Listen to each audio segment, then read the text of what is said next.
Yeah, let's just record. Hi everyone. Thank you so much if you've already purchased one of my wonderful puzzles. I hope you've really enjoyed building it. So what I'd like to do today is take you through the Frame Your Puzzle guide. I get asked this question all the time and the process is so simple. I've got here my gorgeous galahs. I love this duo. The pieces in this one are spectacular. One of my favorite Aussie animals, also one of our favorites in the garden. So the first step, once you've finished doing your puzzle, it's really simple.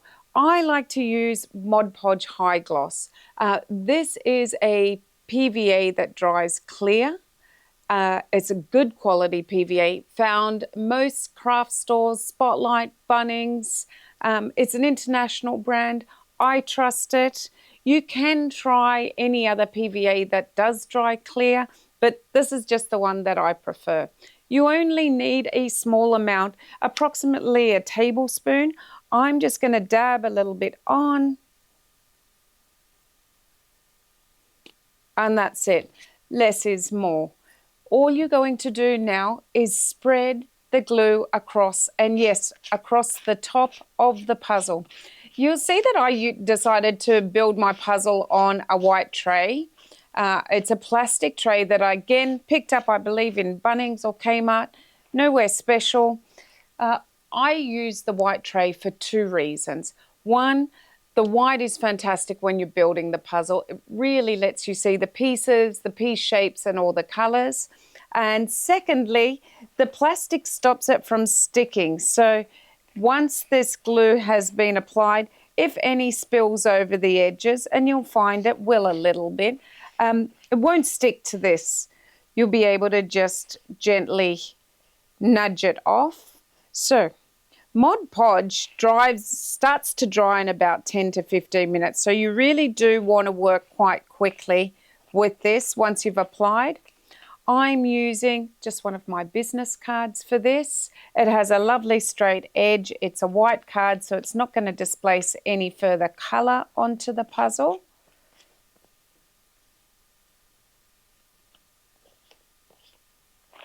And a nice even spread is what you're going to try and achieve. Make sure you get all the ends and the little leaves at the bottom. Done.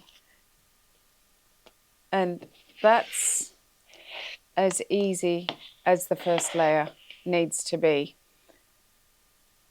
Now, if you're like me and you really like to make sure that there's none of the glue showing, what I'll do now is just go along and scrape off any excess I have along the edges. If I see any excess anywhere. Another great thing to know about Mod Podge is it is water-based, non-toxic, and you can simply wash it off. So if you do get it on your hands or clothes, it will wash away. Safe for children to use. Actually, I believe that's one of the more common glues they use at the schools for this reason. There we go. So I'm just getting away any excess along the edges. Dun, dun, dun.